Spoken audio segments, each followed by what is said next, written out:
At the start, there was a perfect symmetry, matter and antimatter, in balance. That balance should have destroyed everything. It should have left nothing but light. And then nothing at all. But that's not what happened. We're here. There are galaxies, stars, planets. All of this exists. So the symmetry was broken. Somewhere in the earliest moments, a rule was violated. Matter gained a tiny, tiny advantage. This came down to particle decay, an ancient process. In those decays, matter was produced just a little more often than antimatter. By the slimmest possible margin, that margin was enough. All the antimatter found its matter and annihilated. What remained was the excess matter, the leftover. That leftover built everything we see, and now the hunt is on, to find the physics behind it, to find that crack in the design, the flaw that allowed reality to form. Your existence hinges on that microscopic crack, on a broken rule. That perfect state was a cosmic dead end, a blueprint for a universe that couldn't exist. Right after the Big Bang, the cosmos was a furnace, unimaginable density, unimaginable heat, and in that furnace, energy condensed into the most fundamental particles. But they didn't appear alone. Every single particle of matter was born with its perfect mirror image, its antimatter twin. A quark flickered into existence, and right beside it, an antiquark. An electron, and instantly a positron, created in flawless, balanced pairs, like reflections in a mirror. That was the primordial symmetry, a state of perfect mathematical equality. And it was utterly sterile. In that kind of world, every meeting is a final goodbye. When a particle meets its antimatter twin, they annihilate. They cancel each other out. A flash of pure energy, returning to the formless light they came from. In a perfectly symmetrical universe, that's the only story. All the matter would have found all the antimatter. Every last pair would have vanished. The final result wouldn't be stars or galaxies. It would be an eternal, featureless ocean of dimming light, expanding forever into absolute nothingness. A silent, empty cosmos. The fact that you're listening to this, the fact that there is a you at all, is the screaming evidence that this perfect symmetry didn't last. Something intervened, a rule was bent, a balance was tipped, that first flawless state was shattered, and from its broken pieces our entire reality was built. That flawless state was a cosmic dead end, a blueprint for a universe that couldn't exist. Right after the Big Bang, it was a furnace, unimaginable density, unimaginable heat. And in that furnace, energy condensed into the most fundamental particles, but they didn't appear alone. Every single particle of matter was born with its perfect mirror image. Its antimatter twin, a quark, flickered into existence, and right beside it, an antiquark, an electron, and instantly a positron, created in flawless, balanced pairs. Like reflections in a mirror, that was the primordial symmetry, a state of perfect mathematical equality, and it was utterly sterile. In that kind of world, every meeting is a final goodbye. When a particle meets its antimatter twin, they annihilate, they cancel each other out, a flash of pure energy, returning to the formless light they came from. In a perfectly symmetrical universe, that's the only story. All the matter would have found all the antimatter. Every last pair would have vanished. The final result wouldn't be stars or galaxies. It would be an eternal, featureless ocean of dimming light, expanding forever into absolute nothingness, a silent, empty cosmos. The fact that you're listening to this, the fact that there is a you at all, is the screaming evidence that this perfect symmetry didn't last. Something intervened, a rule was bent, a balance was tipped, that first flawless state was shattered, and from its broken pieces our entire reality was built. The symmetry had to break, that was clear, but how do you break it? What kind of rule could do that? For a long time it was just a puzzle, a beautiful one, but a puzzle. Then in 1967 there was a kind of blueprint, Andrei Sakharov, he was a Soviet physicist, worked on the hydrogen bomb. He turned to this cosmic question. He laid out 3 conditions. Think of them as a recipe. If you want a universe with more matter than antimatter, you have to follow these 3 steps. First, the books have to be open. The total count of matter particles, physicists call that Baryon number. It couldn't be locked in. It had to be able to change. So processes where matter comes from energy, but without automatically making an equal amount of antimatter to cancel it out. The ledger had to be editable. Second is where the mirror cracks. It needs violations of 2 symmetries, charge and charge parity, which means the laws of physics themselves have to treat particles and antiparticles a little differently. They can't be perfect mirrors. There has to be some interaction, some decay, where a matter particle behaves in a way its antimatter twin doesn't perfectly copy. That difference is the engine. That's what could produce a surplus. Third is about timing. These asymmetric processes couldn't happen in a calm, settled universe. They had to happen out of thermal equilibrium, while everything was rapidly cooling and expanding, that frantic environment. If everything was in perfect balance, any little bit of extra matter created would just meet antimatter and annihilate. But the chaos of the early universe gave a brief window. The new surplus could be saved, pushed apart by expansion before it was destroyed. Sakharov's conditions weren't the answer. They were the checklist, a framework saying any real explanation has to satisfy these 3 points. It gave a roadmap. The search wasn't for just any oddity anymore. It was a hunt for specific, testable physics that could pass this 3-part test. It turned the question from a philosophical mystery into a concrete scientific pursuit. The checklist was clear, but the physics to fill it, that seemed impossible. Then, in 1964, the first real crack appeared. 2 physicists, James Cronin and Val Fitch, were working with a strange particle, the kaon. Its behavior was a perfect test of symmetry. They expected its decays to show perfect balance between matter and antimatter pathways. What they found was a shock. The decays weren't perfectly mirrored. There was a slight bias, an undeniable preference for one path over the other. That was the discovery of CP violation. C is for charges, swapping a particle for its antiparticle.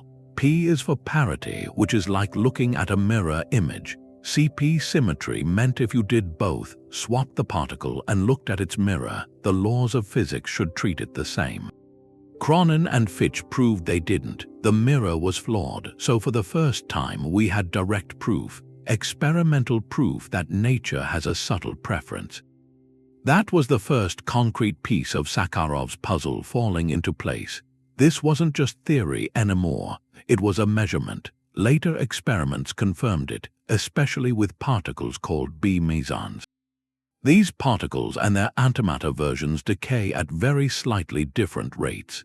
It's like having 2 supposedly identical clocks, where one ticks just a fraction of a second slower over 1 billion years. That's the bias, that's the engine Sakharov said we needed, but then the mystery deepens, because when physicists calculated it, the amount of CP violation they found in these decays was far too small. It's a whisper, not a shout. If this were the only source of asymmetry, it might have produced only a tiny speck of leftover matter, not nearly enough to build a galaxy, let alone the entire observable universe. So the discovery was monumental, but it was also a profound clue. It proved the mechanism exists, but it also proved we haven't found the main event yet. The CP violation we see is a signpost. It points to a much larger source of the imbalance, hidden somewhere in the physics we haven't uncovered. The mirror is cracked, but we've only seen the first, faintest line. That crack in the mirror was just the start. To make everything, we need the main event. The moment the ledger changed for good, physicists call that Epoch of Baryogenesis. It's the most important creative act in cosmic history. The moment matter won. Baryogenesis isn't a place, it's a process, a set of hypothetical events impossibly early. The first picosecond, the first trillionth of a second after the Big Bang. In that frantic instant, the conditions were right, hot enough, dense enough, changing fast enough. Sakharov's recipe got followed on a cosmic scale. The asymmetry got baked into reality itself. The goal was a net baryon number. Baryons are a category: protons, neutrons, the heavy building blocks of atoms. In a symmetrical universe, the total baryon number would be 0. For every proton and antiproton, the books would balance perfectly. Baryogenesis is the name for whatever unbalanced the books. That wrote a positive number into the cosmic ledger, one that could never be erased. So the mechanisms, the theories are as grand as the question. One leading idea is a dramatic phase transition in the Higgs field. Water freezes into ice, that's a phase transition. In the early universe's heat, the Higgs field, which gives particles mass, might have shifted suddenly. As it cooled and settled, this transition could have been uneven. Bubbles of the new phase forming and expanding, and at the walls of these colliding bubbles, conditions would have been violently out of equilibrium. Processes violating matter-antimatter symmetry could operate at full power. A frothing, churning frontier where the universe's fate was decided. A surplus of matter produced, then sealed inside the expanding bubbles. Other theories look beyond known particles. They propose super-heavy particles predicted by grand unified theories that existed only in that first flash. These colossal particles and their antiparticles would have decayed, but not symmetrically. They would have favored producing ordinary matter over antimatter in their final moments. As they vanished, they left behind the first enduring seeds of our material world. Their asymmetric decay was the original sin, or the original gift. That made all subsequent history possible. The scale is almost too small to comprehend. The imbalance wasn't 1-to-1. It wasn't even close. The most successful scenarios suggest for every 1 billion annihilations, one single particle of matter survived. 1 in a billion, that's all it took. That microscopic surplus, one extra grain of sand on a beach of a billion, is what remained after the great annihilation. Every galaxy, every star, every planet, every one of us is made from that 1 in a billion residue. We are the leftovers of a near-perfect cancellation. Finding the precise recipe for baryogenesis isn't just academic. It's the search for our own origin story, written in the laws of physics when time itself was barely a concept. 1 in a billion, that tiny surplus is what everything is made of. But that number, 1 in a billion, where did it come from? It might come from neutrinos. The most elusive particles, billions, pass through you every second. They go right through matter like it isn't even there. They hardly interact with anything. But in one theory, these ghost particles are the architects. They built everything. That idea is called leptogenesis, matter from neutrinos. It starts with a neutrino we've never seen. The neutrinos we know are left-handed. They spin a certain way, but theories say there should be right-handed neutrinos too. They would be incredibly heavy. Unstable, they could only exist in the first moments of the universe, in that unbelievable energy. They were born and died in a tiny fraction of a second. And when they died, that was the key. These heavy neutrinos and their antimatter twins, they decayed, but not symmetrically. Through processes that break symmetry, each decay produced a little more ordinary matter than antimatter. More electrons, more neutrinos, that created a lepton asymmetry, a bias in the light, ghostly particles. But we aren't made of leptons, we're made of baryons. Protons and neutrons. So how does a bias in ghosts become stars? That's where something called Sphaleron processes come in. In the early universe, it was so hot the forces were unified.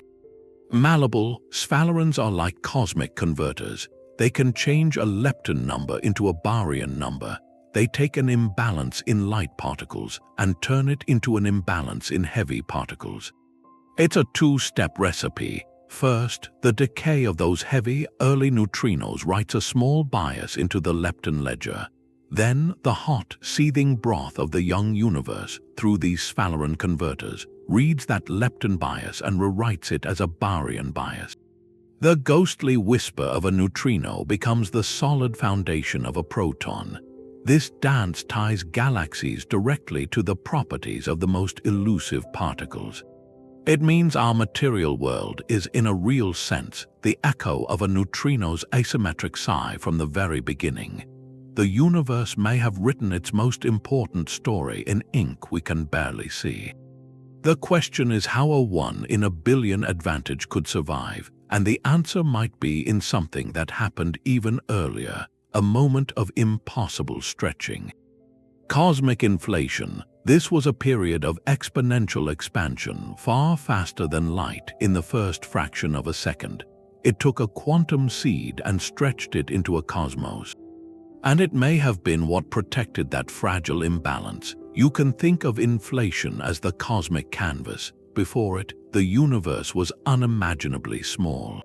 Quantum fluctuations were everywhere, tiny random variations. Then inflation hit, and it stretched that tiny patch of space-time so violently that those quantum wrinkles were blown up to astronomical size. They became the seeds for all structure, the slight over-densities that would become galaxies. But inflation did more than create seeds. It set the rules for how asymmetry could survive. And there are two possibilities, both hinge on timing. Did the matter-antimatter imbalance happen before inflation, or after? That answer reshapes the entire early universe. If baryogenesis happened before inflation, then the initial surplus of matter was made in a microscopic region, a tiny, hot dot where physics favored matter just a little. Then inflation took that dot and stretched it beyond all comprehension. It would have stretched any remaining pockets of pure antimatter away too, pushing them so far beyond our cosmic horizon they're forever out of reach. In that scenario, our entire observable universe inflated from one single, lucky bubble where matter won. We'd be living in a vast matter-dominated domain. While other, equally vast domains of antimatter could exist in a universe we can never see, the great annihilation was avoided because the opposing sides were separated. An unbridgeable gulf of expanding space before they ever had a chance to meet. The other possibility is that asymmetry was generated after inflation ended. That's a stricter recipe because inflation would have smoothed everything out. It would have taken any pre-existing imbalances and diluted them to nothing. So if the matter-making process happened after, it had to happen uniformly, efficiently across our entire observable universe all at once. The mechanism had to turn on like a perfect cosmic oven, baking the same slight surplus of matter into every corner of the cosmos we can see. There could be no antimatter domains left nearby because the process left no survivors. So inflation isn't just a theory about bigness, it's a gatekeeper. It sets the stage. It imposes strict constraints on the drama of baryogenesis. It tells us when the most important page of our story could have been written. Was our existence sealed in a microscopic fleck of reality before the great stretching, or was it imprinted everywhere in a grand uniform declaration after the canvas was already prepared? The answer isn't just about timing. It's about whether we are the product of a single quantum accident magnified to cosmic proportions, or the inevitable outcome of a law that painted the universe with matter in one sweeping stroke. That 1 in a billion surplus built everything, but the antimatter, it's gone, and the answer is in the sky, in what we don't see. If there were antimatter stars, antimatter galaxies, we'd know. The border between a matter galaxy and an antimatter galaxy would be a zone of destruction. Where stray atoms met, they'd annihilate, and that collision would produce a specific light. Gamma rays, the most energetic light we've looked. Our telescopes have scanned the voids between galaxy clusters, the most likely places for a cosmic border. And the result is silence, no great wall of gamma-ray fire, no diffuse glow from a distant frontier. The gamma rays we do see from annihilation come from known local sources. Like around our own galaxy's center where stray particles meet, these are tiny, isolated events, not the signature of a grand territorial war. This census extends to cosmic rays. High-energy particles, mostly protons raining down from space, we can detect their antimatter counterparts, antiprotons, anti-helium, and we do find antiprotons. But the numbers are telling. They're exactly the amount you'd expect from violent collisions between regular matter in space. They're secondary products. Not primary messengers from an antimatter realm. For heavier anti-nuclei like anti-helium, the search has found nothing convincing. If there were antimatter stars out there, fusing anti-hydrogen into anti-helium, some should reach us. Its absence is another silent vote. The observational conclusion is stark. As far as we can see, across billions of light years, the observable universe is made almost exclusively of matter. The primordial antimatter didn't just lose by a small margin, it was almost completely erased. Its near-total absence today is the proof. The asymmetry wasn't a local quirk. It wasn't a lucky bubble in a wider sea. The process that tipped the scales did so effectively across the entire expanse we can observe. We are not in a lone matter island in an antimatter ocean. We are living in the aftermath of a near-total victory. The universe chose a side. Every silent, dark patch of sky, every empty spectrum where a signal should be, is a monument to that ancient break in symmetry. The cosmos is silent because the antimatter is gone, but we're chasing that mystery now. We're chasing it with the most violent machines we've ever built. To understand the first moments, you have to recreate them. That's why we built the Large Hadron Collider, a 27-kilometer ring deep underground between Switzerland and France. It's a time machine, not for traveling, but for resurrecting that energy. Inside that tunnel, protons are accelerated. They're pushed to almost the speed of light. And then they're steered into a head-on collision. The result is a microscopic fireball. For an instant, the temperature soars over 10 trillion degrees. Conditions we haven't seen since the first trillionth of a second after the Big Bang. In that tiny speck of energy, the fundamental forces come back together. Particles bloom from the energy, antiparticles bloom too. It's a mirror of that primordial chaos, and scientists watch it. They watch with detectors of breathtaking precision. They're hunting for a flaw in the mirror. One key experiment is called LHCb. The B stands for beauty. It's a type of quark. This detector isn't built to catch everything. It's a specialist. It's built to catch particles called B-mesons and their antimatter twins, the anti-B-mesons. These particles are perfect probes. They're born in the collisions. They live for a minuscule fraction of a second, and then they decay. They decay into showers of other particles. The goal is to compare, to collect billions of these events, and to measure with excruciating care how a B-meson decays versus how an anti-B-meson decays. They're looking for a tiny divergence in the statistics. A preference. If one decay pathway happens just a little more often for matter than for antimatter, that's a signal. That's CP violation in action, and they've found it. The known sources of CP violation, the ones in the standard model, are confirmed here, but that known amount is too small. It's just a background whisper. So the real hunt is for something louder, a new source of asymmetry, something predicted by theories beyond our current physics. Every anomaly in the data, every slight deviation from expectation is a potential clue. A flicker in the detector, a flicker that might point to a new particle or a new interaction, an interaction that played the decisive role in the early universe. It's a search for the engine of baryogenesis, operating in a controlled, observable flash, and beyond CP violation, there's an even more dramatic signature.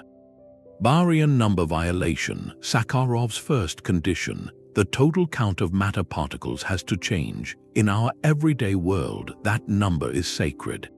You can't just destroy a proton, but in the extreme heat of the early universe or inside these collisions, that law might relax. Sphaleron-like processes could, in theory, be glimpsed, creating a few more baryons than antibaryons right before our eyes. Seeing that would be like watching the Genesis event itself. In a laboratory, it would connect the dots.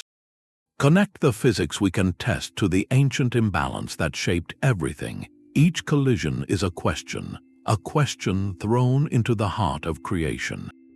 The detectors are listening for an answer written in the trajectories and energies of particles that lived for less than a blink. We're using the debris of shattered protons to read the instructions for our own existence. The hunt isn't only in giant colliders, it's also in beams of ghost particles shot right through the Earth. These neutrinos have their own secrets. They might even hold a master key. For a long time, we thought neutrinos had no mass, perfect, weightless ghosts. That's what the standard model said, but then there was this strange observation from the Sun. We were detecting fewer electron neutrinos than the models predicted. The math said they should be there. The detectors found a deficit. The answer wasn't that the Sun was wrong. It was that the neutrinos were changing. On the trip from the solar core to our detectors, they were transforming. An electron neutrino leaves the Sun, but by the time it gets to Earth, it might be a muon neutrino or a tau neutrino. That phenomenon is called neutrino oscillation, and it has one big implication. For a particle to oscillate between identities, it has to have mass. A tiny, almost immeasurable mass, but mass all the same. That was a crack in the standard model. The first direct evidence it was incomplete. Neutrinos had a property we never planned for. And with mass comes a new place for asymmetry. If neutrinos oscillate, then antineutrinos might oscillate differently. They could change from one type to another at a different rate. A slight divergence in the rhythm, that would be CP violation in the lepton sector. A fundamental preference written into the behavior of the universe's most elusive particles. This isn't a minor detail. It connects straight to the grand theory of leptogenesis. That's the idea where heavy, early neutrinos decayed asymmetrically, creating the initial lepton bias that built everything. If we find CP violation in today's neutrinos, it's a powerful clue. It suggests the physics governing neutrinos is inherently lopsided, that the same kind of rule-breaking that might have powered leptogenesis is still operating in a subtle way right now. So scientists are building extraordinary experiments to listen for this difference. Projects like T2K in Japan and NOVA in the United States. Their design is elegant. They create a pure beam of one type of neutrino, muon neutrinos, for instance. They fire that beam straight through the planet. Over hundreds of kilometers, the neutrinos oscillate. Then a massive detector buried deep underground to shield from other cosmic noise waits. It counts how many arrive as the original type and how many have transformed. Then they repeat the whole experiment with a beam of antineutrinos. They compare the two oscillation patterns. They're looking for a split in the data. A statistical hint that nature treats the ghost and its mirror image differently. Finding a strong leptonic CP violation would be monumental. It would point to a universe whose laws are fundamentally biased toward matter, from the lightest ghost to the heaviest star. It would provide the missing piece for leptogenesis, turning a compelling theory into a supported pathway to our existence. Every neutrino that passes unnoticed through your body is a messenger from that first second. And we're finally learning how to ask it the right questions. The story of broken symmetry goes beyond matter and antimatter. It's in the forces themselves. And there's a strange prediction from this, something we've never seen, a particle that should be everywhere but isn't, the magnetic monopole. Think of any magnet. A bar magnet, a fridge magnet, they always have two poles, north and south. Break it, and you don't get a lone north. You get two smaller magnets, each with its own north and south. It seems like a law. Magnetic poles come in pairs, but our best theories of the early universe say this wasn't always true back when the forces were unified. In that first energy, the rules for magnetism were different. Grand unified theories say there should have been particles with a single magnetic charge. Just a north or just a south, isolated poles, the magnetic version of an electric charge. Those are magnetic monopoles, and they're not just a curiosity. They're direct relics, fossils from an era of symmetry breaking. As the universe cooled, as the forces split, these monopoles should have formed in huge numbers. Frozen into space-time like cracks in ice, the math says they'd be incredibly massive, maybe microscopic black holes, and stable. Once made, they'd last forever. So where are they? If the theories are right, the cosmos should be full of them, as common as protons. We should be finding them everywhere, but our most sensitive searches have found nothing. Not one confirmed monopole. This absence is a crisis for the theories. It's a puzzle as deep as the missing antimatter. The most elegant solution is the same one that might have saved our matter. Cosmic inflation. The idea is monopoles were created in that first hot phase. They were everywhere. Then inflation happened. That exponential expansion would have diluted them to almost nothing. Stretched space so violently the density plummeted. Pushed them so far apart the chance of one being in our observable universe became tiny. Our entire cosmos might have inflated from a region with just one. Or even zero. We live in a monopole desert because inflation swept them away, and here the threads connect. The same inflationary epoch that might explain the missing monopoles also sets up baryogenesis. It creates the out-of-equilibrium conditions Sakharov needed. It provides the mechanism to separate matter and antimatter domains, so the hunt for the monopole isn't a side quest. It's an indirect probe into the same primordial chaos that made our material world. Finding one would be like a stone tablet from the first trillionth of a second. Confirming our grand unified theories, but their profound absence is also telling. It whispers that inflation likely happened, that our universe's structure, from no monopoles to the matter we have, was decided in one act.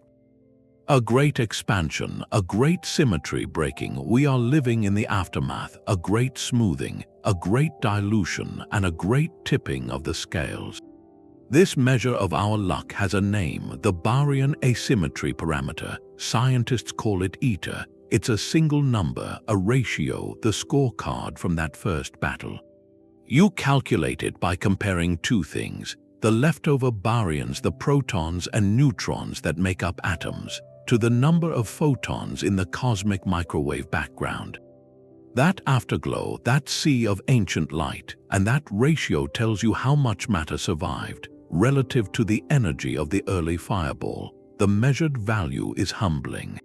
It shows how close we came to nothing. Eta is about 6 times 10 to the negative 10. Written out, that's 0.0000000006. For every 10 billion photons in that background, there's roughly one extra baryon, one single proton or neutron that didn't meet its antimatter twin. One survivor for every 10 billion annihilations. That number quantifies our existence. It's the universe's deviation from perfect symmetry, written in the language of physics. And it's not zero. That fact changes everything. If eta was zero, the cosmos would be dark, empty. If it were much larger, say 1 in 1,000, the universe would be far denser. Stars would form too fast, burn too furiously. The structures for planets and chemistry might never have had time. The value we have seems tuned for complexity. For long-lived stars, for the possibility of life, and that's the puzzle. Why this number? Why not zero? Why not a trillion times larger? Explaining why eta is not zero is the challenge of baryogenesis. But explaining why it has this specific small value, that's a deeper mystery. Our best theories can produce asymmetry. They can bend the rules so matter wins.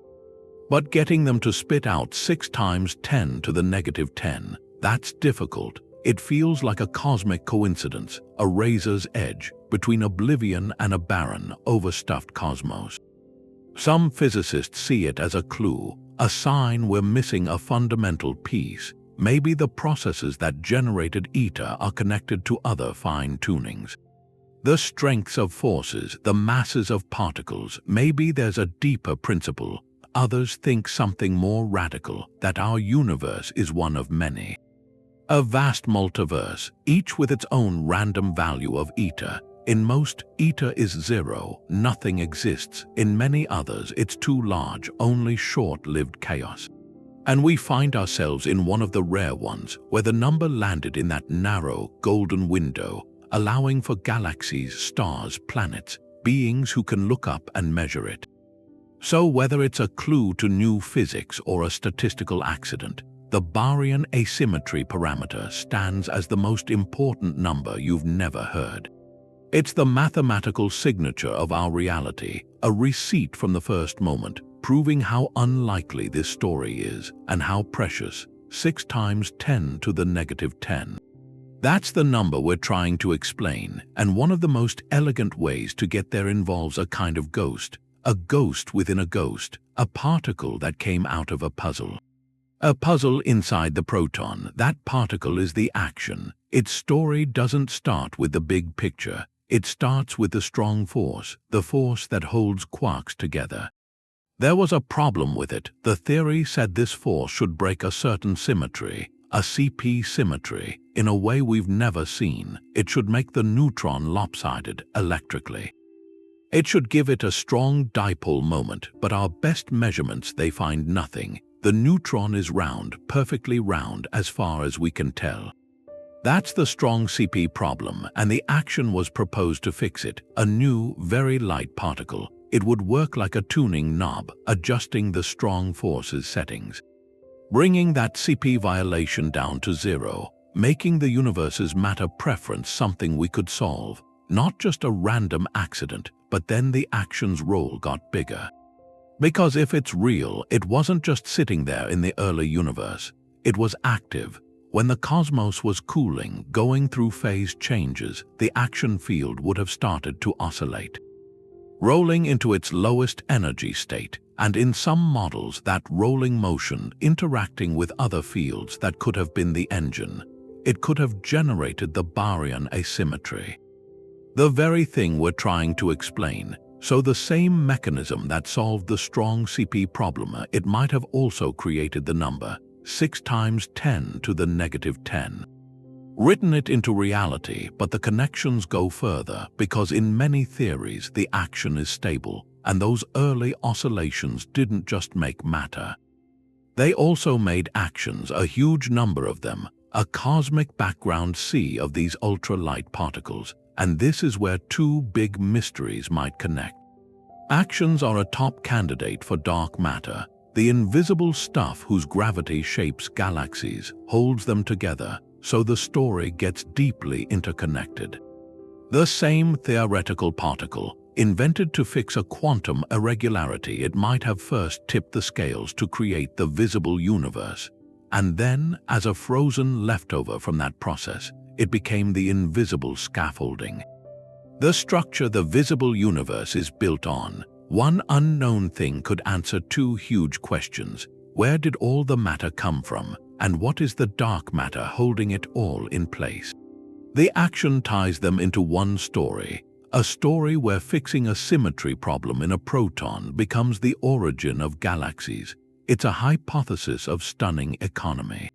Turning the deepest puzzles into different chapters of the same event. The action is one path, but the universe might have taken a different one. There's another theory. It puts the moment later, not right at the beginning, but at a time we can almost reach with our machines. Electroweak Baryogenesis. It says the Higgs field itself was the stage. To see that, you have to remember what the Higgs field does. Today, it's everywhere. It has a value, It's like an invisible molasses. It gives particles their mass, but in the early heat of the universe that wasn't true. The Higgs field was zero, symmetrical, particles were massless. They moved at light speed, then the universe expanded, it cooled, it passed a critical temperature, the electroweak phase transition. That's when the Higgs field settled. Like water freezing into ice, and the nature of that freezing is everything. If it was smooth, a second-order transition, then nothing much happens, the field just changes. But if it was violent, a first-order transition, the story is different. Think of water boiling, bubbles of steam form, they nucleate, they expand, pushing the liquid aside. This idea says that's what happened. Bubbles of the new phase where the Higgs had a value formed in the old symmetric universe, and these bubbles expanded. Nearly at light speed, at the walls of these bubbles the conditions were perfect, Sakharov's conditions. It was a seething, out of equilibrium frontier. A wall of change moving through space, and at that wall particles interacted with the changing Higgs field. This is where CP violation comes back. Theories beyond the standard model have new particles. New interactions, they would have been active right at this bubble wall. These interactions treat matter and antimatter differently, so as the wall moved through, it could act like a filter, scattering particles and antiparticles in different ways, creating them at different rates. The result would be a net flow, matter into the new bubble. Antimatter would be reflected or left behind in the old phase. When the bubble finished expanding, when it filled all of space, it sealed inside it a surplus of matter. The antimatter outside would eventually find matter and annihilate, but the excess inside was protected. That became the material for everything. The beauty is we can test this. It happened at an energy scale our colliders can reach. The Large Hadron Collider found the Higgs boson. Now, by measuring its properties with precision, its interactions, its couplings, we can work backwards. We can ask, was the transition first order? The data so far in the plain standard model suggests it was probably too smooth, too second order. But if we find deviations, hints of new physics affecting the Higgs, it could reopen the possibility. It would mean the stage was set, right in the electroweak epoch, for the universe to choose its side. Our existence might hinge on the precise way a single field settled down. On the violent, bubbling birth of mass itself.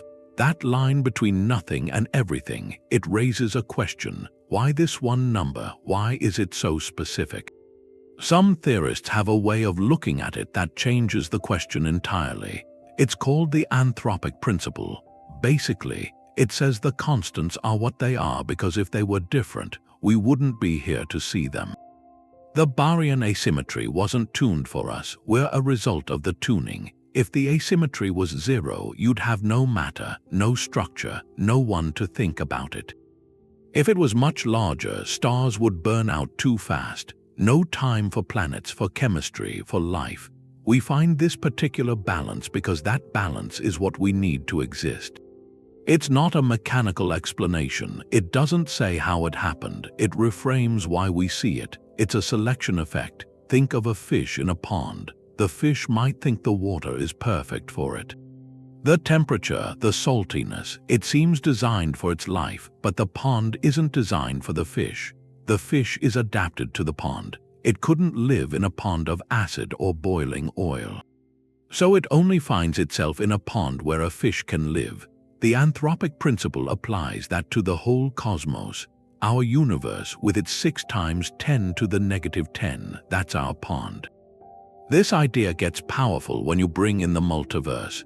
If our universe is just one bubble in a vast landscape, maybe an infinite one, each with random physical constants, then every possible value for the asymmetry exists somewhere. An infinite number of bubbles would have zero asymmetry, they'd be dark forever. An infinite number would have asymmetry too high, just seething, short-lived chaos. But a tiny fraction, a precious few, would land in that narrow window, the window that allows complexity, longevity. We, as observers, we can only arise in that fraction. Our very act of looking, of measuring, confirms we're in one of the habitable bubbles. To some scientists, this is unsettling. It can feel like giving up on a deeper answer. To others, it's a necessary shift, a Copernican one. It changes the question from why is the universe so perfectly suited for life to, in a vast ensemble of universes, what conditions allow observers to emerge. It turns a seeming miracle into a statistical inevitability on a grander canvas. Whether you find it satisfying or evasive, the Anthropic Principle forces a confrontation with the scale of our ignorance and with that profound connection between the observer existing and the laws being observed. 6 times 10 to the negative 10. That number, it's not just a theory, it's written across the sky, in the oldest light we can see, the cosmic microwave background, the afterglow of the Big Bang. A fossilized picture, the universe at 380,000 years old, before stars, before galaxies. It was a hot, dense fog, a plasma soup. Particles and light constantly colliding, then expansion cooled everything and a pivotal moment arrived. Electrons and protons combined. They formed neutral hydrogen atoms for the first time. And when that happened, the universe became transparent. The light that had been trapped, bouncing around all that time, suddenly shot free. That first flash. It's been traveling for over 13 billion years, stretched by the expansion of space, into a faint microwave whisper. That whisper is the cosmic microwave background. It bathes everything. It's the static on an old television. A small fraction of that static is this ancient signal, and it's not perfectly uniform if you look with sensitive instruments. Like the Planck Space Telescope, you see a map, a mottled sky, tiny temperature variations, hot spots and cold spots, differing by mere millionths of a degree. These fluctuations are cosmic seeds. They are the imprints of quantum ripples from the inflationary epoch, blown up to cosmic size, the slightly denser regions. Where the temperature is a tiny bit higher, those are the gravitational wells that would, over eons, pull in matter. They would become galaxy clusters. The great cosmic web, the precise pattern of these spots is a treasure trove. It tells us the geometry of the universe, its age, its composition, and crucially, the density of ordinary matter. The baryons, by analyzing the statistics of these fluctuations, cosmologists can calculate it. How much proton and neutron stuff was in that early soup. They compare it to the overwhelming sea of photons in the background itself, and from that ratio they derive the Baryon asymmetry parameter. The answer they get from the sky matches with stunning precision the number from other methods. It confirms the matter-antimatter imbalance wasn't a late addition. It was baked into the cosmos. Long before the first atoms ever formed, this ancient light is the ultimate anchor. It's the independent observational proof that our existence hinges on a fundamental asymmetry. Established in the first second, we are reading the receipt from the universe's infancy, and it lists the exact surplus that made everything possible. The light from the sky tells one story, but the particles coming down from it, they tell a different one. The cosmic microwave background, that's the ancient asymmetry. But cosmic rays, these high-energy particles, they're a present-day search. They're messengers from across the galaxy, sometimes beyond, and they could carry a secret. If there were stars made of antimatter out there, or whole galaxies, their cosmic rays would be different. They'd send anti-nuclei, not just the simple anti-protons we see from collisions here. Heavier stuff, fused elements, anti-helium, anti-carbon, anti-oxygen, that would be the fingerprint, an unmistakable sign of antimatter furnaces operating somewhere. Finding just one convincing anti-helium nucleus would change everything. It would point to a hidden sector, a whole domain of antimatter surviving in the void. That's the work of something like the Alpha Magnetic Spectrometer, a $2 billion detector on the space station. It doesn't look for light, it sifts through the rain of cosmic particles, identifies each one with precision, measures charge, mass, trajectory. It's looking for the one in a trillion anomaly, the particle with the right mass of helium but the wrong charge. An anti-helium nucleus that didn't come from some mundane collision nearby, but from a distant, exotic source. So far, after years of data, the answer is silence. No confirmed anti-helium, no anti-carbon, and the heavier the anti-nucleus, the more that silence means. This silence is loud. Gamma-ray astronomy adds another piece. If a matter galaxy bordered an antimatter galaxy, the space between them would be a battlefield, permanent, luminous. Atoms and anti-atoms drifting across would annihilate. They'd produce a specific signature of gamma rays at a particular energy. Our telescopes have scanned the spaces between galaxy clusters, the most likely frontiers for that kind of war. They find no wall of light. The diffuse gamma-ray background we do see fits known processes: black holes, neutron stars, collisions inside our own matter universe. Together, these observations are like a cosmic detective agency. They rule out possibilities. The antimatter isn't hiding in plain sight. It isn't gathered into stars in another part of our galaxy. It isn't organized into whole galaxies just beyond our horizon. The primordial annihilation looks nearly total, remarkably uniform. The universe we can observe is a matter universe. That turns a philosophical question into a physical constraint. Any theory of how we got here, any theory of baryogenesis, has to do two things. It has to create our surplus of matter. And it has to do it with such efficiency that no significant antimatter domains are left behind. Not in our entire observable volume. The emptiness of space, it seems, is the final proof. Proof of that ancient, decisive victory. The known pathways are compelling, but they might not be the only ones, so the search has to wander into stranger territory. Beyond the familiar particles, the familiar forces, there are entire theoretical landscapes out there, places where the standard model is just a starting point. One speculative idea is called technicolor. It imagines a new kind of strong force, not the one that binds quarks, something analogous, acting on a whole new family of particles we've never seen. In these models, the Higgs boson isn't fundamental. It's a composite made of new techni-fermions bound together by a new techni-force. It's a radical reimagining of how mass arises. And within that structure, there's room for new stories about our origin. A technicolor universe would be buzzing, additional particles, additional interactions.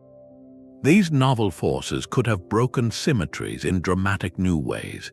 They could have introduced powerful new sources of CP violation, far stronger than the faint whispers we see in kaons or B-mesons. In the frantic heat of the early universe, these technicolor processes could have been the dominant engine. They could have driven baryogenesis with an efficiency the standard model alone can't match. Creating that 1 in a billion surplus, not as a delicate accident, but as a robust, almost inevitable outcome of the new physics. Technicolor is just one example. In a vast menagerie of beyond standard model ideas, there are theories with extra dimensions where gravity becomes strong at tiny scales, theories with supersymmetry, where every known particle has a heavier, unseen partner, grand unified theories that weave all forces into one. These frameworks aren't invented for fun. They're often proposed to solve other deep puzzles, the hierarchy problem, the nature of dark matter, and in solving those, they almost always bring along new tools. New particles that can decay asymmetrically, new phase transitions that can separate matter from antimatter, new ways to satisfy Sakharov's recipe. These ideas remind us of the creative breadth of theoretical physics. The puzzle of our existence is so profound it demands we leave no stone unturned, even the strangest-looking stones. The ultimate answer may not lie in a slight tweak to what we know. It may be hiding in a completely unexpected corner of reality, a corner governed by principles we haven't even conceived of yet. This is the uncertainty at the heart of the search. Every null result, every experiment that fails to find a predicted particle isn't a dead end. It's a signpost. It tells us which paths not to take, and it nudges the collective imagination of science toward new possibilities. The story of why we're here is still being written. Its next chapter might be stranger than anything we've dared to dream. The deepest mysteries in the cosmos could be linked. The same physics that gave us matter might be what's pulling the universe apart now. It's a speculative idea, but some see a possible bridge there between how we began and how we'll end. The link would be dark energy, that force accelerating the expansion. We don't know what it is, but if it's a dynamic field, something called quintessence, then it wasn't always quiet. In the early universe, under that extreme density, this field could have been active, pulsating, and in certain models it could have coupled differently to particles and antiparticles. A slight preference in its interactions that could have acted as a filter, gently nudging the production of matter over antimatter. So the engine that made matter and the source of dark energy could be two faces of the same thing. The field first created the material world, then it faded, went quiet, only to reawaken billions of years later to start pushing galaxies apart. It's a story with a certain symmetry. The same hidden hand that wrote the first line of our existence might be writing the last. This is all theoretical, of course. There's no direct evidence. But the pursuit shows something. It shows how the great puzzles aren't isolated. The matter we're made of, the dark matter holding galaxies together, the dark energy tearing them apart, these could be different chapters of one story. A story that began with a broken symmetry. Solving one could unlock the others. It suggests the universe's first choice, the flaw that allowed us to be, might have set everything else in motion. From the first proton to the last fading galaxy, we're searching for a unified understanding, where our own beginning is tied to the cosmos's final destiny. The fabric of reality might have been the first to choose, to see that you shrink your perspective, down past atoms, down past quarks, down to the smallest possible scale. The Planck length, a distance so tiny it has no real comparison. At that scale, space-time isn't smooth, it's not continuous, it's a seething quantum foam. A chaotic froth where here and there, before and after, they break down. In this foam, virtual particles wink into existence. They borrow energy from the vacuum for a moment before vanishing. There are fluctuations in the fields, and in that constant dance of creation and annihilation, some theories see the birthplace of everything. Could there have been a bias even here? Could the quantum foam itself have favored matter from the very first instant? This idea takes us to the edge. It suggests the symmetry breaking wasn't an event in the early universe. It was a property baked into the architecture. At the Planck scale, where gravity and quantum mechanics must unite, our smooth picture of geometry shatters. Spacetime might be discrete, granular, made of fundamental units like pixels, and this granularity, this discreteness, could break symmetries in a profound way. The geometry itself might treat a particle differently than its antiparticle. It could be a built-in feature of quantum gravity, a one-way door written into the code. In this view, the imbalance isn't something physics produces. It's something physics starts with, the default setting of a granular cosmos. Pushing the origin back this far is elegant and daunting. It makes the asymmetry a foundational property like the charge of an electron. It happened before inflation, before any particle decay. It was the first note. A quantum fluctuation with a tiny, inherent preference for matter could have been the seed. Then cosmic inflation took that microscopic, biased fleck and stretched it. Amplified it until that initial preference was written across the entire observable universe. The great annihilation that followed was just the cleanup. erasing the near-perfect balance to leave behind the 1 in a billion surplus the geometry had dictated from the start. This possibility ties our existence to the deepest mystery, the unification of quantum mechanics and gravity. It suggests the answer is waiting in a theory of quantum gravity, in the loops of loop quantum gravity, or the strings of string theory. These frameworks try to describe spacetime at this level. And in their mathematics, researchers look for hints, mechanisms where the granular structure could naturally lead to a matter-dominated universe. Finding that would be a monumental convergence. It would link the cosmic question of our origins to the microscopic question of how spacetime is woven, so the trail doesn't end with particles or fields. It may end with the stage itself, the canvas. If this is true, then every galaxy, every star, every atom is a manifestation of a quantum grain of spacetime that slightly preferred existence over perfect symmetry. We are not just the leftovers of a great annihilation.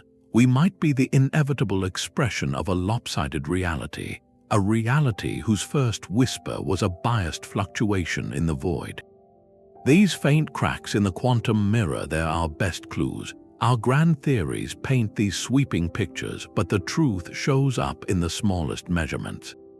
In labs all over the world, physicists are hunting for tiny discrepancies, places where reality doesn't match the elegant math of the standard model. And these aren't failures, they're whispers, hints that the source of our cosmic asymmetry might be just out of sight. One of the most sensitive searches looks at the neutron. Not in a violent collision, but in perfect stillness. They trap ultra-cold neutrons in magnetic and gravitational fields, a kind of quantum bottle. Then they probe these isolated particles with exquisite care. They're measuring the neutron's electric dipole moment. Basically, they're checking to see if the neutron is perfectly round. Inside, a neutron is a swirl of quarks and gluons. If the forces governing that swirl treat matter and antimatter differently, if there's CP violation in the strong force, then the neutron could develop a slight internal charge separation. It would be ever so slightly lopsided, like an egg. The standard model predicts this effect is vanishingly small. But what if it's bigger? A larger than expected electric dipole moment would be a monumental discovery. Direct evidence of a new source of CP violation, a powerful engine that could have driven baryogenesis. So far, the measurements show the neutron is incredibly round. But the precision is so high that even this null result puts severe constraints on theories. It tells whole classes of speculative ideas they're wrong. And with each new generation of the experiment, the sensitivity improves. They're listening for a whisper in a silent room, and the quieter it stays, the more it tells us about what cannot be there. Other anomalies appear in the decays of rare particles. Experiments at CERN or in Japan study processes so unlikely, it's like finding one specific grain of sand on a planet-sized beach.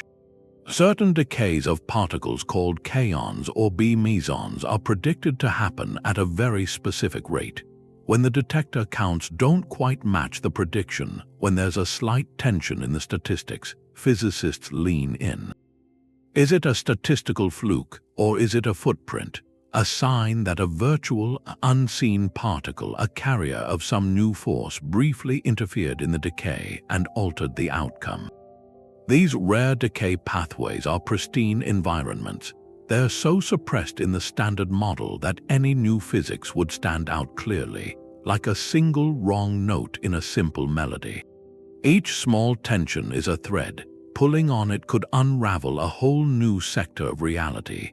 A sector with the kind of robust, built-in asymmetry needed to craft a universe. Pursuing these anomalies is a painstaking, generational effort. It requires machines of unbelievable precision and patience. It's not about the dramatic explosion of a collision. It's about the decades-long accumulation of data, the relentless reduction of uncertainty. The next great leap might not come from a massive new collider. It might come from a tabletop experiment that finally measures a shift in a neutron spin, or from a painstaking analysis of 1 trillion particle decays that reveals a pattern no one expected. These faint cracks in the wall are where the light gets in. They guide us toward the physics that tipped the first scale. Every subtle mismatch is a potential map. A map to the hidden chamber where the universe's fate was decided. That faint crack in the neutron's roundness, it points to a when, not just a how. To understand the engine, we need the moment it turned on. The timeline of baryogenesis, it's a cosmic detective story. We have a universe filled with matter, and we have a handful of suspects, different physical processes that could have created it. But each suspect was only active during a specific era, a fleeting era in the universe's first second. So which one did it? When was the ledger unbalanced? The possibilities are spread across a timeline of almost unimaginable brevity. The first suspect operates at the grand unification epoch, around 10 to the negative 36 seconds after the Big Bang, an energy so high that 3 of the 4 fundamental forces were fused into one: the strong, the weak, and the electromagnetic forces. A single, unified force. In that searing unity, particles predicted by grand unified theories could have existed, colossal X and Y bosons. Their asymmetric decay could have been the original act of creation. If baryogenesis happened here, it was an event of pure symmetry breaking, high-energy symmetry breaking, setting the matter surplus in stone almost at the very beginning. The next candidate window comes much later, relatively speaking, the Electroweak epoch at about 10 to the negative 12 seconds. Here, the universe had cooled enough. The electromagnetic and weak forces split apart. This was the era of the Higgs fields phase transition. If that transition was violent, a first-order transition, with bubbles of the new phase expanding through the old, it could have filtered matter from antimatter right at the bubble walls. This mechanism ties our existence directly to the birth of mass itself, and it happened at an energy scale our particle colliders can actually probe.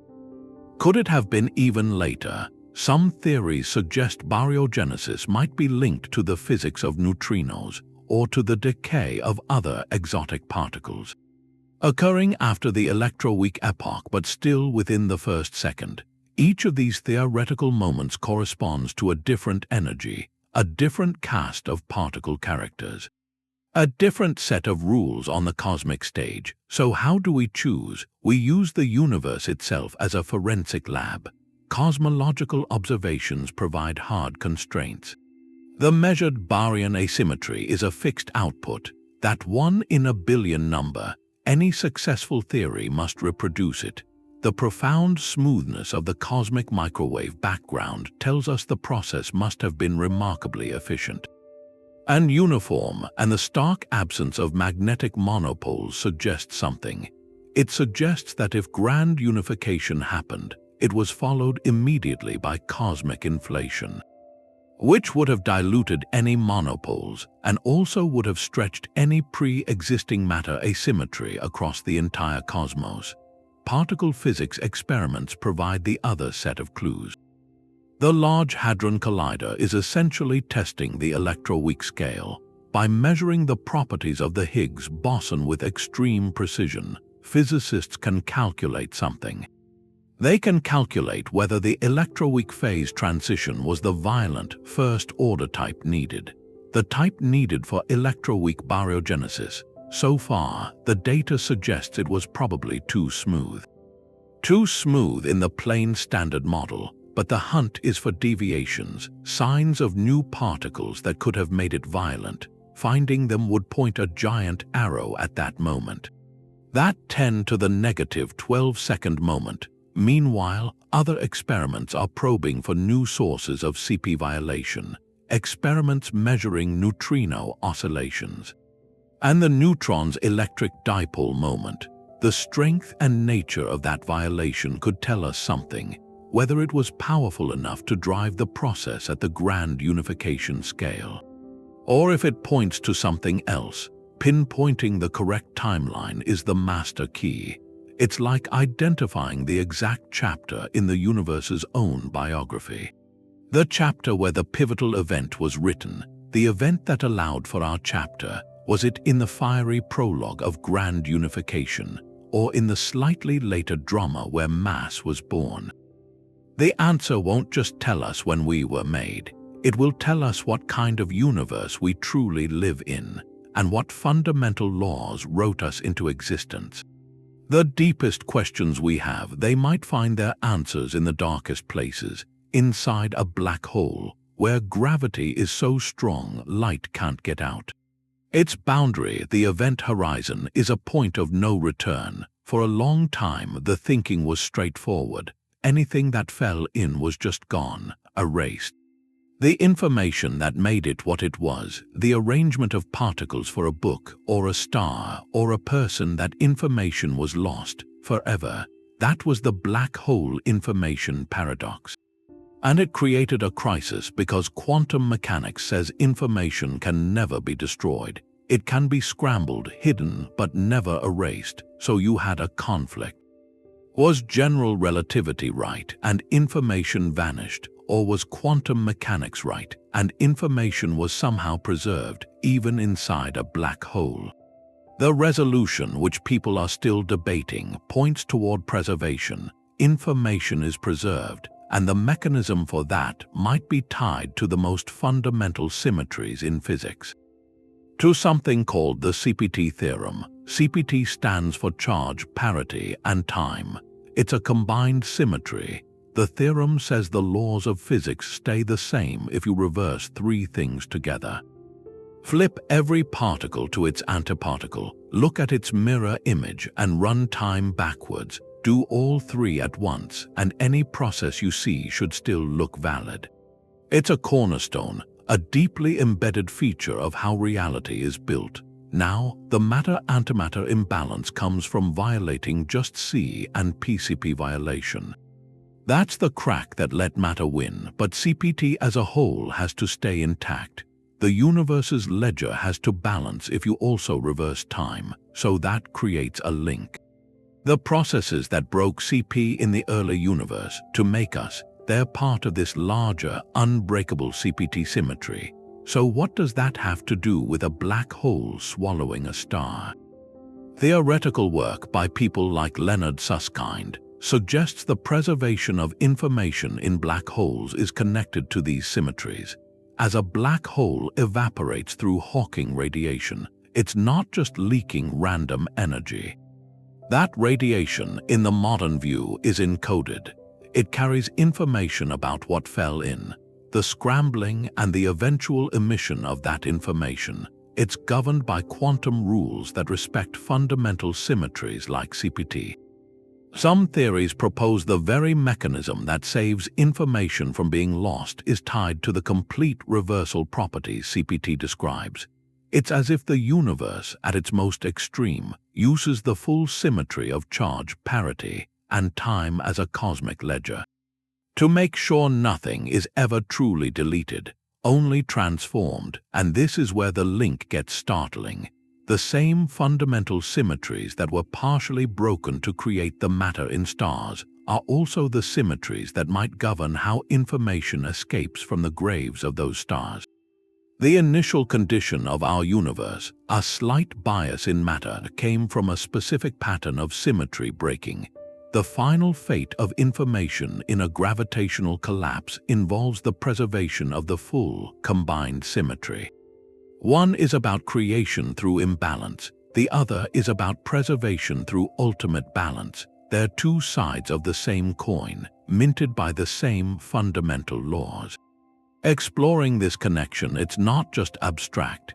It suggests that if we fully understand black holes, if we solve the information paradox, that could give us new insights into baryogenesis.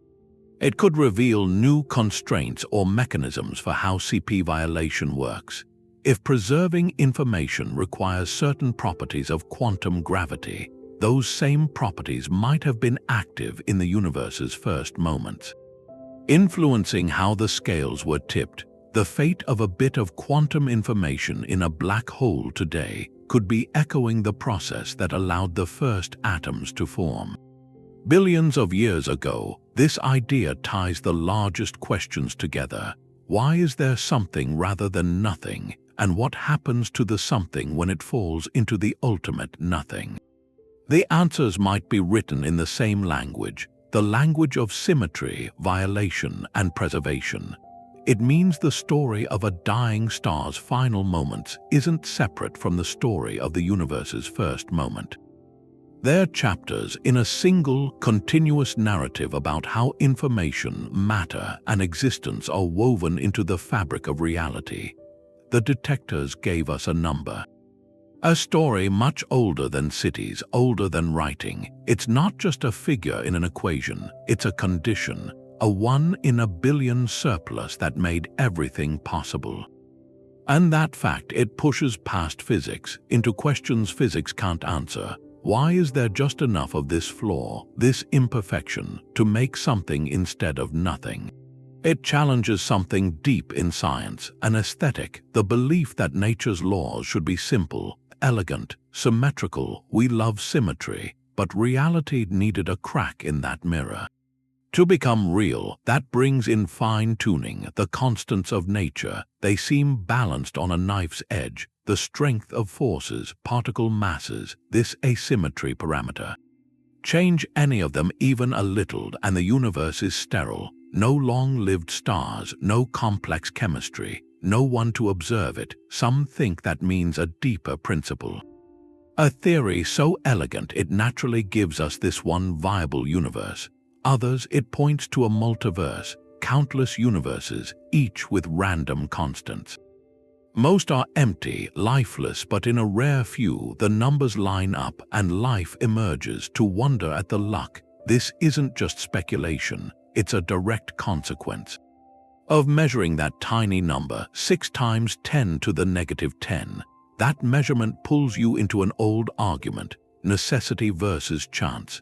A universe made for life or life adapted to a universe that just happened to work. The precariousness of it, it's haunting. All structure, all history, every thought hinges on a microscopic bias set in the first fraction of a second. That realization has echoed beyond labs to artists, writers, musicians. They're grappling with the same awe, the sheer unlikelihood of a universe that allows stories, that allows art, that allows questions to be asked. So this search for the source of the imbalance, it's a search for our own origin story. We're turning data from underground caverns, from space telescopes, into a narrative about why there's a world here to observe and why we're in it, that turns the science into something more. A human endeavor, the ancient quest for understanding, now with particle accelerators, with satellites. By grappling with this asymmetry, we do more than test theories. We connect the quantum realm to human experience.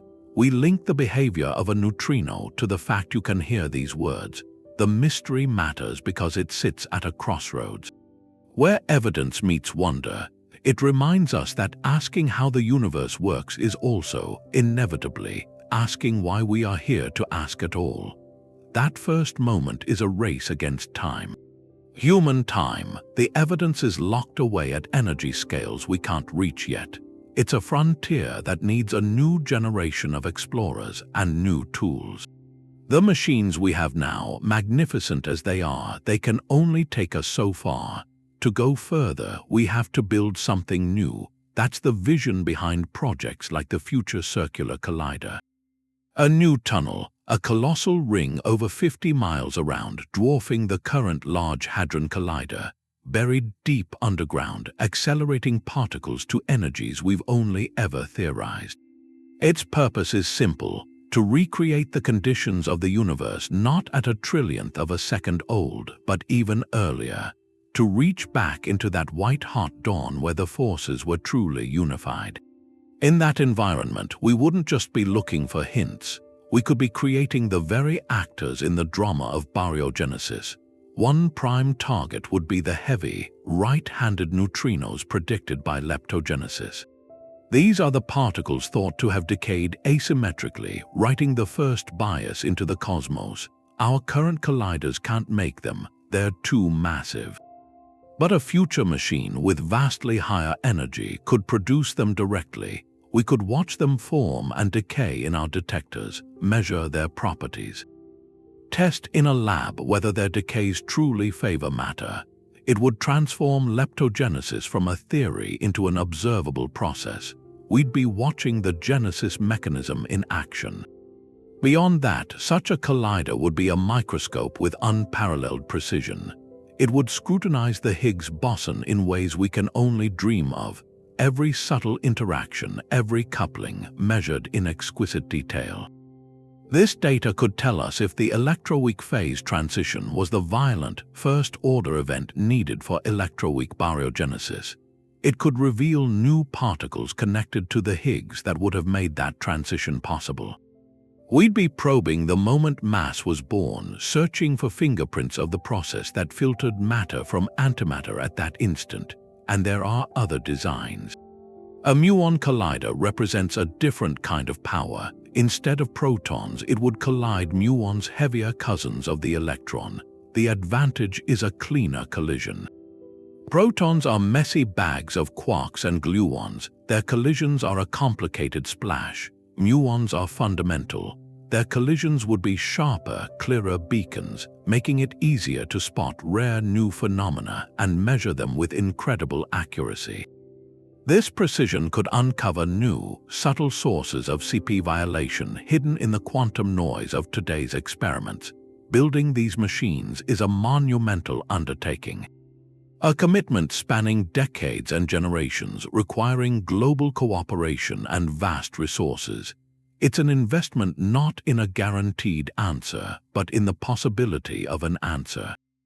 A bet on human curiosity, a wager that the deepest question, why is there something rather than nothing, is a question worth pursuing to the limits of our engineering and imagination. The data from these future colliders would be more than numbers. It would be a direct line to the founding principle of our reality. We're chasing the physics that wrote the first and most important rule: matter wins. To witness that rule being enacted, even in a microscopic fireball under a Swiss plane, would be to close the circle.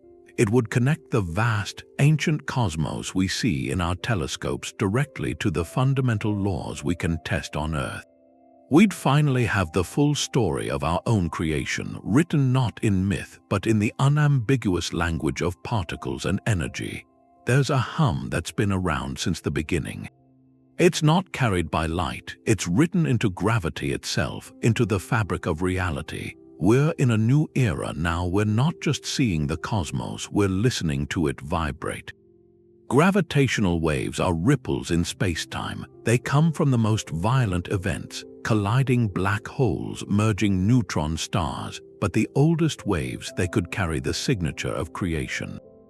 They could be the direct echo of the moment matter won. Think of the early universe, not a smooth expansion, but a series of dramatic phase changes, like water turning to ice but cosmic. One of the most pivotal was the electroweak phase transition, when the Higgs field settled and gave particles mass. If that transition was violent, a first-order transition, it wouldn't have been smooth. Bubbles of the new phase would have nucleated. They'd expand at nearly light speed, and when these immense bubble walls collided, the energy would have been catastrophic. It would have shaken space-time itself, sent powerful gravitational ripples cascading outward. Those ripples would have been frozen into the expanding cosmos. Stretched and diluted over billions of years, but never completely vanishing, they'd form a stochastic background now, a cosmic hum of gravitational waves. And the frequency tells us precisely when it happened. Here's where it connects. That same violent phase transition is a prime candidate for electroweak baryogenesis. The bubbling frontier of those colliding bubble walls was the perfect filter. It could have separated matter from antimatter, created the surplus we're made of. So the process that might have broken the symmetry that made the universe material, it could also have been loud, loud enough to leave a permanent tremor in space-time. We would be the result of that tremor, our entire material existence tied to a specific, detectable vibration from the universe's infancy. Hearing that hum is the next great challenge. Our current ground-based detectors like LIGO and Virgo, they're tuned to high-frequency chirps, stellar mass black holes merging. They can't hear the deep, low-frequency rumble from the cosmic dawn. For that, we need to go to space. That's the mission of LISA, the Laser Interferometer Space Antenna, planned for the 2030s. It'll be a constellation of 3 spacecraft flying in a perfect triangle millions of kilometers apart. They'll use lasers to measure the distance between them with phenomenal accuracy. A passing gravitational wave from the early universe would stretch and squeeze those distances ever so slightly. LISA will listen in a frequency band where the fossil rumble from a first-order electroweak phase transition should ring loud and clear. Detecting that signal, it would be a direct witness to history. Not indirect evidence from particle decays or the cosmic microwave background. It would be a recording of the event itself, the violent shaking of spacetime as the universe chose its fundamental state. It would tell us not just that baryogenesis happened, but how, pinpoint the energy scale, the timing, the ferocity. A discovery like that transforms the search. From inference into observation, we'd have a new messenger, one that travels unimpeded from the first second, bringing us a clean story of the breaking of the world. The promise is a universe that speaks in multiple languages, light, particles, and the subtle warping of space. By learning to listen to gravity's oldest song, we might finally hear the moment our story began. Looking for one elegant cause might be the wrong approach. There might not be a single cause at all, not just for our universe. Our universe, with its tiny surplus, could be just one possibility out of an infinite number. That's the multiverse idea. It comes from eternal inflation and the string theory landscape. Think of our cosmos not as everything, but as one bubble. A stable region of space-time that formed out of a much larger, eternally inflating background. That background is a seething, hyper-expanding sea of energy. And inside it, new bubbles are always forming. Each one is a separate universe with its own Big Bang. And when these bubbles form, the laws inside them can freeze into different shapes. The strength of forces, particle masses, even the number of dimensions, they can all be different from bubble to bubble. It's a cosmic landscape of possibilities. And in these infinite variations, the matter-antimatter asymmetry is like a lottery ticket. In most bubble universes, the asymmetry would be zero, perfect symmetry. Those universes are dark, empty expanses. Nothing ever forms there. In many others, the asymmetry is far too large. Matter forms so much and collapses so violently that only black holes exist. No stable structures, no chemistry, no planets. But in a vanishingly small fraction of the infinite landscape, the asymmetry lands in that narrow, golden window. Not zero, not too much, but just right. A universe like ours emerges, with galaxies, stars, planets, and eventually, observers to look up and wonder why the numbers are this way. From this view, our existence isn't the result of a finely tuned mechanism designed to make us. It's a consequence of a statistical selection effect. We find ourselves in a universe that can support life because we couldn't find ourselves anywhere else. The profound question of why our asymmetry is 6 times 10 to the negative 10 changes. It's no longer why this number. It becomes, given an infinite number of random universes, what conditions allow a question to be asked. This cosmological view reframes the whole search. The goal shifts. It's not about finding the one engine that made our asymmetry. It's about understanding the broader landscape that allows such engines to produce a range of outcomes. It suggests the ultimate explanation for our material existence might not be a beautiful equation unique to our cosmos. It might be a vast, impersonal probability distribution. And we are just one of the rare, lucky draws. This mystery isn't just a puzzle for the experts. It's a doorway. That one question, why is there something instead of nothing? It can light up a young mind for life. And you have to think about what that means. We live in an age of instant answers, but here's this fundamental question about our own existence. It's still open. There's no chapter in the back of the book with the solution. The final page is still being written, and the person who writes it could be in a classroom right now. That's a powerful force in education. When we talk about the matter-antimatter imbalance, we're not just teaching physics. We're inviting students into a grand adventure. One that's still happening. We're showing them the universe still has profound secrets, and that they could be the ones to find them. This isn't about memorizing formulas. It's about following clues from the largest telescopes down to the most intricate particle detectors. It connects the whole sweep of cosmic history to the precision of a quantum measurement. A student wondering about the stars can find their path lead straight to a lab studying the spin of a single neutron. That connection makes science feel alive. It turns it from a subject into a story, and everyone loves a good mystery. This one has a unique pull because it's personal.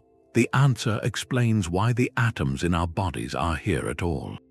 It ties our own existence to the fundamental laws of the cosmos. That realization can be a spark. For some, it ignites a passion for theoretical physics. It drives them into the mathematics of symmetry breaking. For others, it inspires engineering to build the next detector or the next space telescope.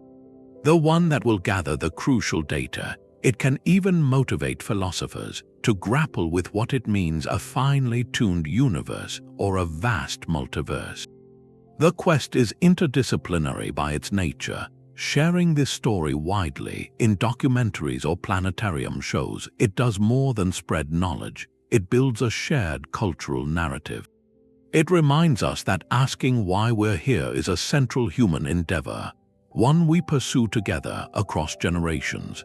When a young person sees this question is taken seriously, that brilliant people are dedicating their lives to it, it validates their own curiosity. It tells them their big questions matter, that they have a place in this long chain of inquiry. The future of this search depends on that inspiration. The colossal machines, the deep space telescopes, the decades-long experiments of tomorrow, they'll need a new generation to design them, to build them. To interpret them, they'll need not just technical skill, but a sustaining sense of wonder. A wonder rooted in knowing they're working on the ultimate origin story. By framing this pursuit as the great human story it is, we don't just teach physics, we cultivate the next wave of explorers. We pass on a torch, a question that's illuminated human thought for centuries, now refined into a precise empirical hunt. And in doing that, we make sure the journey to understand our own beginnings never loses its most vital ingredient, the boundless curiosity of those just starting to look up at the sky. And wonder, that curiosity is what drives the whole thing, and you might ask where you fit. It looks like a job for physicists in labs, theorists with their equations. But the search for how the cosmos began, that's a human story. So everyone has a part. Getting from a big question to a real answer takes more than brilliant people. It takes a society that gets why the question matters. It needs public engagement. It needs you. It's like the greatest detective story, and we're the audience rooting for the detectives. Except here, the audience can help with the work. You don't need a PhD. One of the clearest ways is distributed computing. Projects like Einstein at home or LHC at home.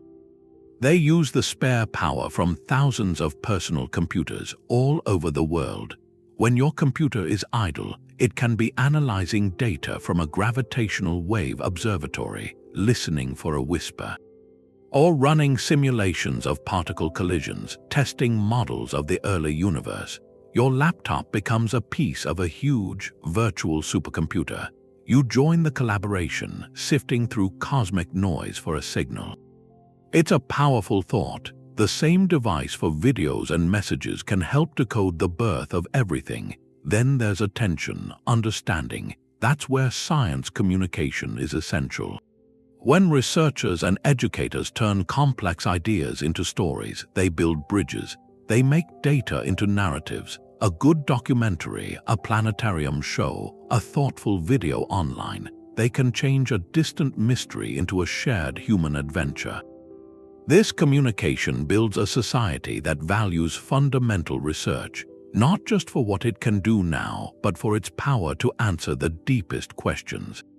It creates a culture that supports the long-term investments, the projects that take decades, the giant telescopes, the next-generation colliders, knowing these are investments in our own origin story. When the public is engaged, the question changes. It stops being, what are they doing with that money, and becomes, what have we discovered together? It builds a collective sense of wonder. That wonder is the foundation. It inspires the next scientists, engineers, informed citizens. It reminds us this isn't just an academic puzzle. The mystery of why there's matter instead of nothing, why there's a universe we call home, that question concerns every single one of us. Our own atoms are the evidence. By following the search, by understanding what's at stake, we all become stakeholders in the answer.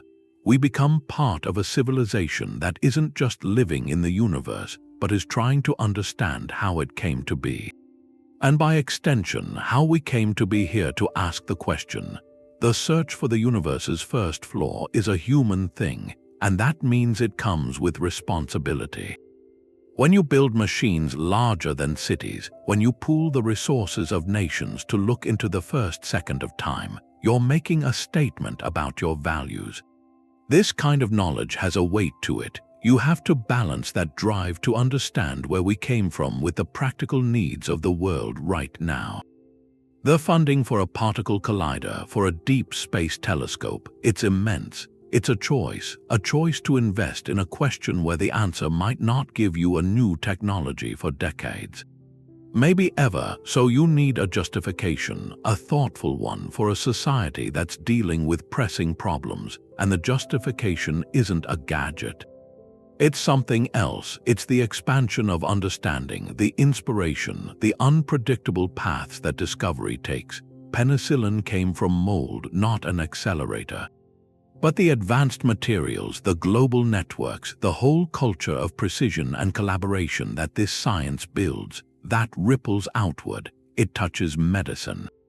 It touches computing. It changes how we solve problems together. Then there's equitable access. The knowledge from these projects, it belongs to everyone. It's a story about our shared cosmic heritage. So the data, the insights, the chances to participate, they have to be open, globally. This can't just be for a few wealthy nations. Real collaboration means building capacity everywhere, training scientists from all kinds of backgrounds, making the awe of discovery a universal experience. The story of how the universe began is too important to come from just one perspective. And then you have the knowledge itself. What if we succeed? What if we one day have the equations, the precise mechanism that broke the symmetry and sparked everything into existence? That's foundational knowledge. It doesn't tell you how to build a bomb. It tells you why there's a world here to build anything in at all. That kind of understanding, it reshapes things. Philosophically, culturally, it demands stewardship. It requires that we, as a species, think about how to carry this story, how to share it with wisdom. With humility, recognizing that an answer to why we're here could unite people in wonder, instead of dividing them. So this search for the matter asymmetry, it's more than a physics problem. It's a chapter in the oldest human story, the quest for truth. It reminds you that our greatest explorations aren't just about where we can go, they're about who we are. And they need more than brilliance and engineering. They need conscience, foresight, a shared commitment to the journey itself. As we reach for the stars and look into the quantum foam, we have to carry that responsibility. The responsibility that comes with asking the ultimate questions. because in seeking the origin of everything, you're also defining what it means to be a civilization. One that's worthy of the answer. The answer isn't just in equations, it could be in a sea of numbers waiting for a different kind of eye, so the search becomes a partnership. Human intuition and raw computing power. To understand what tipped the scales, we have to simulate a world we can't visit. The first microsecond, that's the realm of quarks and gluons. A seething plasma where the strong force ruled. The math there is staggeringly complex, a web of interactions. It defies simple calculation. That's where lattice QCD comes in.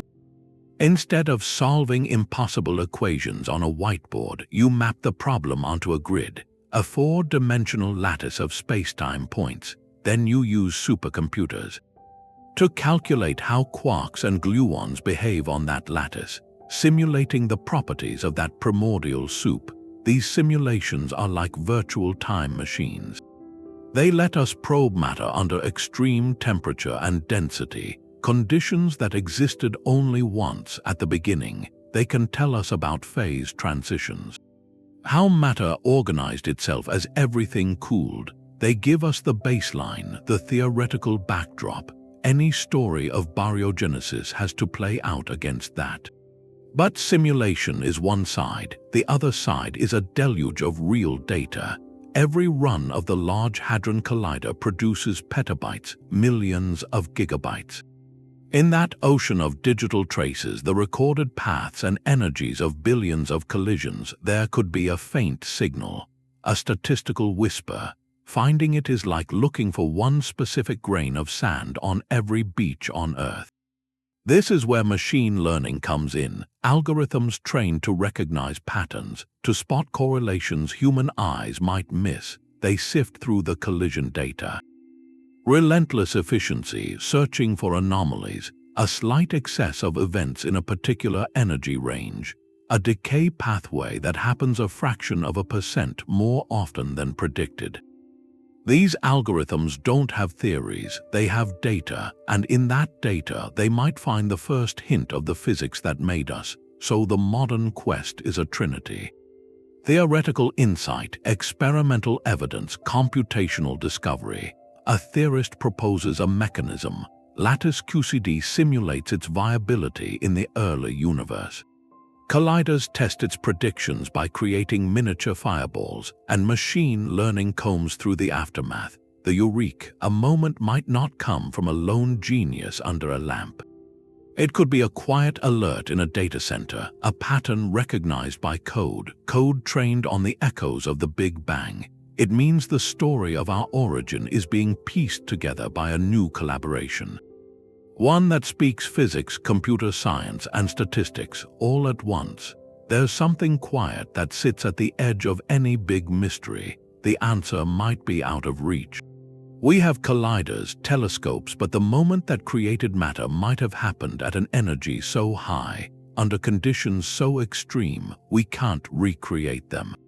The physics that tipped the scales could be locked away in the first fraction of a second, a place our machines might never touch. This isn't a failure of imagination. It's a boundary. The energy to probe grand unification or the Planck epoch is staggering. It's a scale where space and time, our ideas of them, break down. To build an accelerator for that energy with any technology we can see would be impossible. It would have to be larger than the planet. It would need energy greater than the sun's entire output. The early universe operated on a level of raw power we can write equations for, but not build, and some signatures might just fade.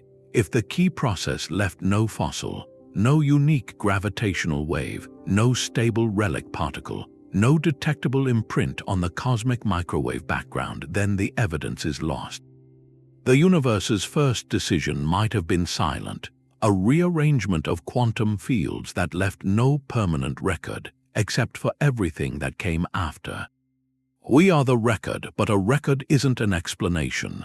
Acknowledging this is part of the scientific journey. It takes humility, an understanding that some chapters of the cosmic story may stay prologue. their details blurred by 13.8 billion years of expansion and cooling. We might have to settle for a likely story, a theory that fits the clues we have without ever seeing the crime scene, yet that doesn't diminish the pursuit. It transforms it. The value shifts from a guaranteed destination to the terrain discovered along the way. Every time we push a technological limit, we invent something new. The quest to see the unseen gave us the World Wide Web. It gave us breakthroughs in superconductivity, imaging technologies that save lives. It drives innovation out of necessity, creating tools for problems we haven't even imagined. More deeply, the search expands the landscape of knowledge itself. Even a null result, a silent detector, a theory ruled out, teaches us something profound about what the universe is not. It pares down the infinite possibilities. It tells us which elegant ideas are beautiful but wrong. This process of elimination is how we map the contours of reality. Each dead end is a signpost narrowing the path toward truth, even if the final truth stays distant. And maybe most importantly, the quest cultivates a state of mind.